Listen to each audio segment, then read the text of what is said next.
예수께서 이 말씀을 하시고 예루살렘을 향하여 앞서서 가시더라. 감람원이라 불리는 산 쪽에 있는 벳바게와 베다니에 가까이 가셨을 때에 제자 중 둘을 보내시며 너희는 맞은편 마을로 가라. 그리로 들어가면 아직 아무도 타보지 않은 나귀 새끼가 매여 있는 것을 보리니 풀어 끌고 오라. 만일 누가 너희에게 어찌하여 푸느냐 묻거든 말하기를 주가 쓰시겠다 하라. 보내심을 받은 자들이 가서 그 말씀하신 대로 만난지라. 나귀 새끼를 풀 때에 그 임자들이 이르되 어찌하여 나귀 새끼를 푸느냐? 주께서 쓰시겠다. 그것을 예수께로 끌고 와서 자기들의 겉옷을 나귀 새끼 위에 걸쳐놓고 예수를 태우니 가실 때에 그들이 자기의 겉옷을 길에 펴더라. 이미 감람산 내리막길에 가까이 오심에 제자의 온 무리가 자기들이 본 바 모든 능한 일로 인하여 기뻐하며 큰 소리로 하나님을 찬양하여 찬송하리로다. 주의 이름으로 오시는 왕이여, 하늘에는 평화요 가장 높은 곳에는 영광이로다. 무리 중 어떤 바리새인들이 말하되 선생이여, 당신의 제자들을 책망하소서. 내가 너희에게 말하노니 만일 이 사람들이 침묵하면 돌들이 소리 지르리라. 가까이 오사 성을 보시고 우시며 이르시되 너도 오늘 평화에 관한 일을 알았더라면 좋을 뻔하였거니와 지금 내 눈에 숨겨졌도다. 날이 이를지라 내 원수들이 토둔을 쌓고 너를 둘러 사면으로 가두고 또 너와 및 그 가운데 있는 내 자식들을 땅에 메어치며 돌 하나도 돌 위에 남기지 아니하리니 이는 내가 보살핌 받는 날을 알지 못함을 인함이니라.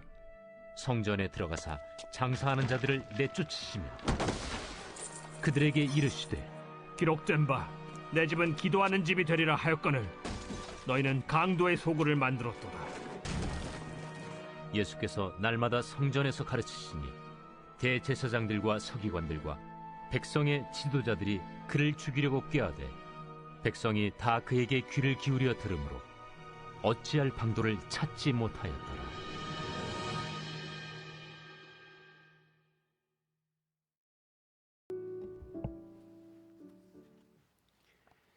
할렐루야.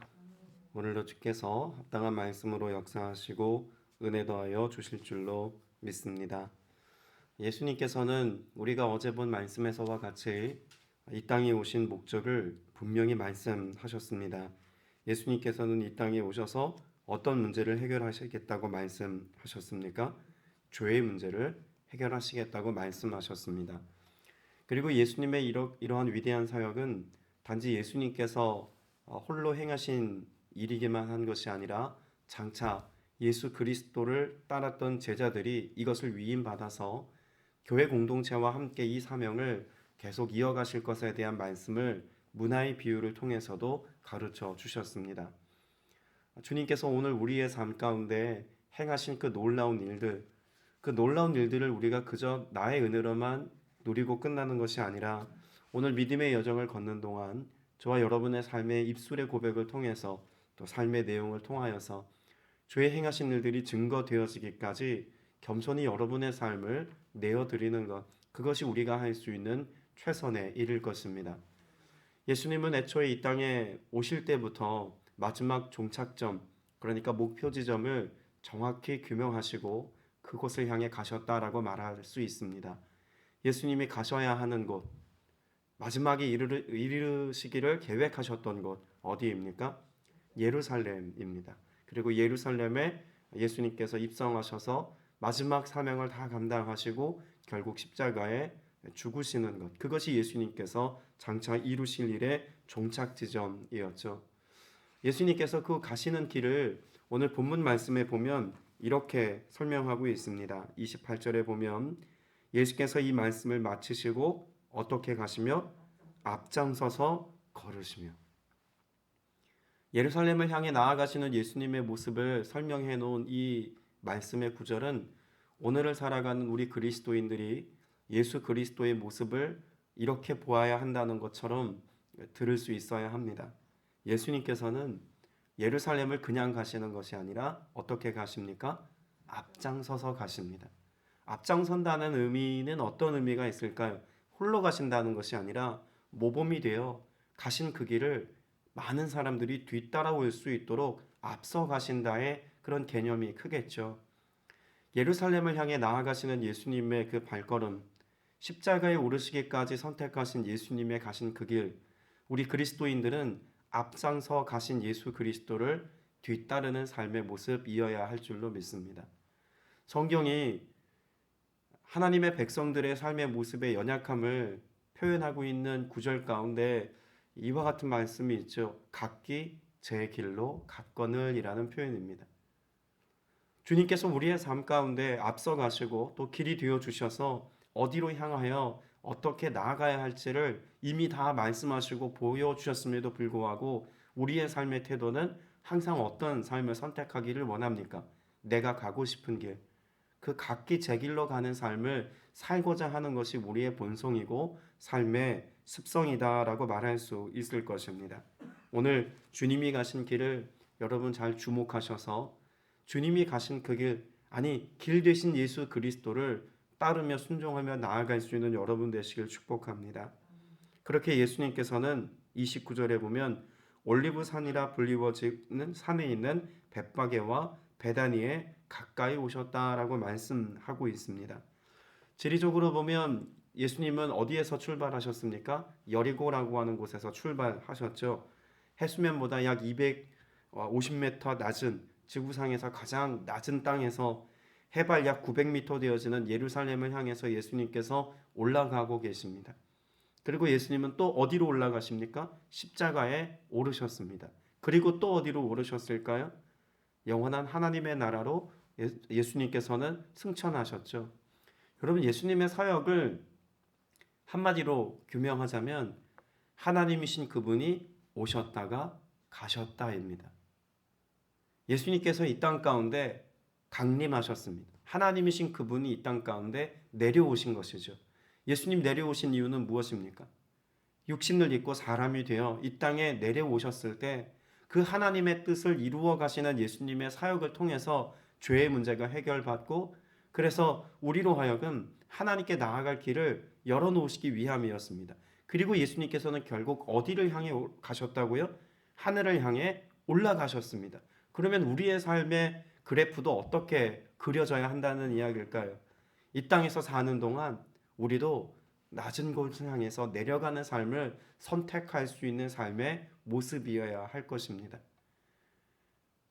하나님의 긍휼과 사랑이 필요로 하는 곳, 상처 입고 깨지고 아파서 스스로 하나님께 나아갈 수 없는 사람들, 복음에 대하여 철저히 눈과 마음이 가리워지고 복음을 들을 기회를 갖지 못한 사람들, 그 마음의 강팍함을 가지고 그 딱딱해진 그 마음의 상태를 어찌할 바 몰라서 세상에 잘못된 것에 기대어 살아가고 있는 사람들, 그 낮은 곳을 향해서 찾아가는 것이 우리의 발걸음이 되어야 할 것입니다. 그리고 종국에 그와 같은 삶을 살아가는 우리의 삶의 본이 되신 예수 그리스도의 종착 지점이었던 바로 그 영원한 하나님의 나라에 도달하기까지 우리는 영원을 바라보고 땅이 아닌 하늘에 속한 자로서의 삶을 결국 살게 하시는 그 하나님의 은혜의 지점에 도달하는 삶을 살아야 할 것입니다. 그러자면 오늘 우리의 삶은 주님께 내어드림의 삶이어야 할 줄로 믿습니다. 오늘 본문 말씀에 보면 예수님께서 예루살렘에 입성하시면서 따로 제자 둘을 부르시죠. 그리고 아직 아무도 타본 적이 없는 새끼 나귀 한 마리 메어 있는 것을 풀어오라고 말씀하십니다. 여러분이 본문에 기록되어져 있는 새끼 나귀, 이것을 타는 예수님의 사역의 모습은 1차적으로 스바냐서에 기록되어져 있는 그런 예언적 말씀을 성취하시기 위해서 겸손의 왕으로 오신 예수 그리스도의 모습을 예수님께서 직접 성취하시기 위해서 한 번도 타본 적이 없는 그런 나귀 새끼를 타시는 그런 모습을 예수님께서 재현하고 있습니다.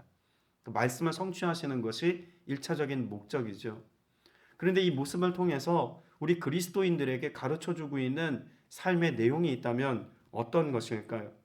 여러분, 아직 타본 적이 없는 새끼 나귀, 이 나귀가 어떤 상태에 지금 놓여 있다라고 말씀하고 있습니까? 매여 있을 것이다 라고 말씀하고 있습니다. 아직 세상에서 뭔가 역할을 해보지 못한 어린 나귀 새끼입니다.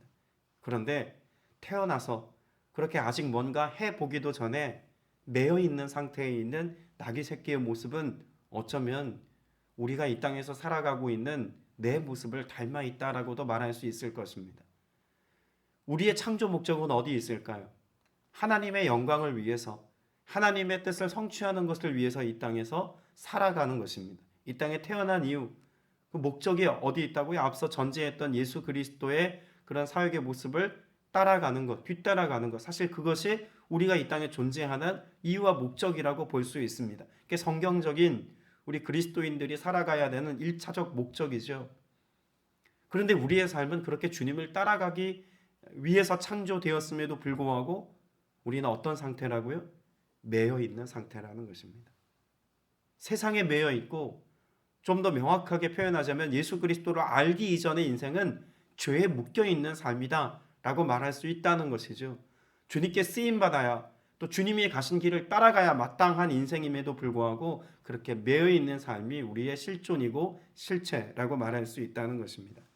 그런데 그런 매여 있는 사람에게나 아직 하나님께나 쓰임받지 않았던 이 나귀 새끼를 예수님께서 어떻게 하기를 원하십니까? 예수님이 타기를 원하십니다. 그러니까 예수님이 타기를 원하신다는 사실은 하나님의 뜻을 이루기 원하시는 하나님의 사역, 예수 그리스도의 그러한 구원의 사역을 이루시기 위해서 누구와 함께 하기를 원하시는 모습입니까? 이 어린 나귀 새끼와 함께 하기를 원하시는 모습인 것입니다. 그렇게 주님은 우리를 죄로부터 풀어 자유케 하십니다. 그리고 우리의 삶 속에 뭐 대단한 일을 하기를 바라시는 것이 아니죠. 구원의 역사를 이루기 위하여 이 어린 나귀 새끼가 할 수 있는 최선의 것은 무엇입니까? 자신의 등을 예수님께 내어드리는 것입니다. 그거면 충분합니다. 그리고 예수님이 가고자 하셨던 바로 그것을 향해서 예수님께서 나아가는 그곳을 우리가 예수님과 함께 걸어가면 되는 것, 바로 그것을 이 나귀가 보여주는 것 아니겠습니까? 여러분의 삶이 그렇게 스스로 의해서 주장되는 삶이 아니라 주님께서 가고자 하시는 그곳을 향해서 주님과 함께 그 여정을 함께 나아가는 여러분 다 되시기를 주님의 이름으로 축복합니다. 그런데 이 나귀를 풀고 왔을 때 제자들이 제일 먼저 보인 반응은 무엇이었을까요? 예수님께서 올라타시게 하는 과정 가운데 제자들이 했던 것은 36절에 보면 자기들의 옷을 깔았다입니다. 예수께서 나아가시는데 제자들이 자기의 옷을 벗어서 깔죠. 여러분, 이것은 역시 제자들을 통해서 우리가 할 수 있는 헌신의 모습을 잘 보여주고 있는 것입니다. 제자들의 모습만큼, 이 나귀의 모습을 통해서 예수님께서 가르쳐 주셨던 것만큼이나 제자의 삶, 결국 제자들이 왕이신 예수 그리스도의 행차에 맞이하여서 그들이 할 수 있는 것이라는 것은 무엇일까요? 내가 입고 있는 그 겉옷을 바닥에 까는 게 전부입니다. 예수님께서 나아가시는 그 길에 우리가 할 수 있는 최선의 것, 우리가 할 수 있는 헌신, 여러분 그 뭐라고 말할 수 있을까요? 내게 있는 것, 마치 제자들의 겉옷이 자신들의 가지고 있는 전부였다고 표현할 수 있지 않겠습니까? 내가 가진 그것을 예수님의 가신 발 아래 놓아두는 것, 여러분 이것이 봉사고 헌신이고 사명을 감당하는 삶이다 라고도 말할 수 있을 것입니다. 십자가로 향해 나아가시는 예수 그리스도의 그 길 앞에 내가 가진 것, 그게 뭐 대단한 것이 아니어도 늘 입고 다니는 일상의 삶 가운데 때 묻고 별 볼 일 없는 그런 볼품 없는 겉옷일지라도 그렇게 바닥에 그것을 깔아 주님의 길을 예비한다면 그것이 주님이 하고자 하시는 일을 완성해가는 과정에 동참하는 삶의 모습 아니겠습니까? 그리고 또 놀라운 것은 제자들이 그렇게 자기 옷을 깔기 시작했더니 어떤 일들이 벌어집니까? 이후에는 사람들이 와서 제자들과 같이 역시 바닥에다가 자신들의 옷을 깔기도 하고 또 호산나 외치기도 하는 모습이 뒤이어 등장합니다. 오늘 저와 여러분의 삶은 모범이 되신 예수 그리스도를 따라가는 삶이죠. 그리고 우리가 그렇게 모범이 되신 예수 그리스도를 따라갈 때 예수 그리스도를 알지 못하는 수많은 이 땅의 군중들이, 무리들이 예수 그리스도의 가신 그 길을 따라가기 위해서 우리의 뒤를 따른다는 사실을 우리가 본문을 통해서도 볼 수 있어야만 합니다. 그런 점에서 우리는 순례의 길을 걸어가셨던 예수 그리스도와 함께 또 동일하게 순례자의 삶을 살아가고 있는, 주의 길을 걸어가고 있는 믿음의 행렬에 앞장선 자리에 있다라고 하는 사실도 우리 스스로가 자각해야 한다는 것을 볼 수 있어야겠죠. 주님을 따르지 않으면서 내가 가고 싶은 길을 가면서 세상에 영향력을 끼칠 수 있다? 여러분, 이것은 그리스도인으로서의 건강한 영향력이라고 말할 수 없을 것입니다. 우리가 세상에 영향력을 미칠 수 있는 삶을 사는 것, 여러분, 그것은 세상에서 유명한 사람이 되어서, 세상에서 어떤 성공한 사람이 되어서 어떤 대단한 업적을 남기는 것만을 이야기하지 않습니다. 하나님이 우리에게 위임해 주신 작고 사소한 일이라고 할지라도, 마치 겉옷을 펴서 주님의 가신 그 길에 놓아두는 그런 사소한 일, 혹은 나귀 새끼를 풀어오는 일, 혹은 나귀 새끼가 자신의 등을 내어주는 것, 여러분, 이런 사소한 일들이 결국 무엇을 완성했습니까? 예수 그리스도께서 이 땅에 구원의 역사를 이루시기 위한, 구약의 수많은 예언의 말씀을 성취하시기 위한 위대한 하나님의 사역으로 드러났다는 것을 오늘 본문이 우리에게 보여주고 있지 않습니까? 오늘 저와 여러분이 할 수 있는 일도 그런 일들일 수 있습니다. 그 작고 사소해 보이는 일들이 하나님의 나라를 완성해가는 일이라는 것이죠. 그래서 우리를 불러주셨고, 그래서 우리를 하나님 나라의 귀한 동력자라고도 말씀해 주시는 것입니다. 그렇게 예수님께서는 예루살렘에 입성하셨습니다. 그런데 예수님께서 예루살렘에 입성하는 과정 가운데 보면 예루살렘을 보신 예수님의 첫 번째 반응을 오늘 본문에서는 어떻게 표현하고 있습니까? 41절에 보니까 예수께서 예루살렘에 가까이 오셔서 그 도성을 보시고 오셨다라고 말합니다. 예루살렘은 하나님의 임재가 있는 곳입니다. 구약의 이스라엘 백성들에게 있어서 예루살렘은 그런 하나님이 함께하는 곳에 상징성을 가지고 있는 도시가 바로 예루살렘이죠. 그래서 그곳에 와서 예배하고 그곳에 와서 하나님의 은혜를 갈망합니다. 근데 왜 예수님께서 그런 거룩한 장소, 지금 특별히 예수님께서 절기를 맞춰서 지금 예루살렘에 올라가고 있는 것을 보면, 지금 이 절기에 사람들의 행렬이, 지금 예수님의 행렬만 있는 것이 아니라 많은 무리들의 행렬이 있는데, 이들의 그런 모습은 슬픔이나 눈물이 아닙니다. 절기를 지키는 그들 마음 가운데는 기쁨이 있고 축제가 벌어지고 있고, 도성에 모인 모든 사람들이 지금 즐거운 마음 가운데 들뜬 마음을 가지고 예루살렘에 모여 있다고 볼 수 있습니다. 그런데 정작 예수님은 어떠시다고요? 오셨습니다. 왜 오셨을까요? 하나님으로 기뻐해야 될 도성, 하나님의 임재로 인하여 즐거워야 할 도성, 그 하나님의 도성이 하나님의 부재가 느껴졌기 때문에 그렇습니다. 하나님으로 인하여 기쁨이 충만한 도시가 예루살렘인데, 예수 그리스도의 입성 앞에 결국 많은 사람들은 예수 그리스도를 지금 호산나라고 외치고 연호하고 있지만, 그러나 결국 예수 그리스도, 하나님이신 그분을 하나님의 도성에서 십자가에 못 박아 곧 죽게 할 것을 예수님은 아셨기 때문에 그렇습니다. 예루살렘은 어쩌면 우리의 마음을 잘 그려내고 있는 것이 아닐까라고 생각됩니다. 예루살렘은 하나님의 임재가 있는 곳의 상징에 불과합니다. 정작 하나님께서 우리의 삶 가운데 하나님의 도성, 하나님의 집으로 삼고 싶은 곳은 어디였을까요? 우리의 마음 아니겠습니까? 주님은 이 땅에서의 사역을 말씀하시면서 우리에게 영원토록 너희와 함께 하시겠다는 말씀을 여러 차례 하셨습니다. 어디에 머무시기 위해서일까요? 우리의 마음에 임재해 계시기 위함 아니겠습니까? 그런데 그 마음의 도성의 상태가 예루살렘의 도성의 상태와 같다면, 여러분, 이건 주님께서 오셔서 반드시 해결하셔야만 하는 그런 모습이다라고도 볼 수 있는 것입니다. 예루살렘을 보시고 우셨던 예수님이 여러분의 마음을 보시고 기뻐하십니까? 아니면 눈물 짓고 계십니까? 예수님의 관점에서 우리의 마음을 생각해 볼 수 있어야 한다는 것이죠. 그 눈물을 흘리시던 예수님께서 예루살렘에 들어가셔서 하셨던 첫 번째 일은요, 정결입니다. 그 만민이 기도하는 집이 되어야 할 그곳을 장사치들의 소굴로 만들어버린, 당시 대제사장들의 친인척으로 그 로얄 패밀리들이 만들어 놓은 강도의 소굴을 예수님께서 깨끗게 하시는 것이 첫 번째 일이었습니다. 여러분, 이것은 예수님께서 무엇을 회복하기 위함입니까? 첫째는 제사, 곧 예배를 회복하는 데 목적이 있습니다. 그런 예배의 행위를 예수님께서 회복하시기 위함이 아니라 무엇을 회복하기 위함이라는 것을 이어 말씀하고 계신 겁니까? 이 집은 만민이 기도하는 집이다 라고 하는 것을 통해서, 그 정결함을 통해서, 예배의 회복을 통해서 하나님과 교통하고 소통하는 삶, 하나님과 친밀함의 삶을 회복하는 것이 예수님께서 그 성전을 정결케 하신 목적이라고 말씀하고 있는 것 아닙니까? 주님께서 우리의 마음을 정결하게 하시고 거룩의 삶을 살게 하는 것은 남들보다 차원 높은 윤리 도덕적인 삶의 가치를 따라 살아가는 것을 보기 위함에 있지 않습니다.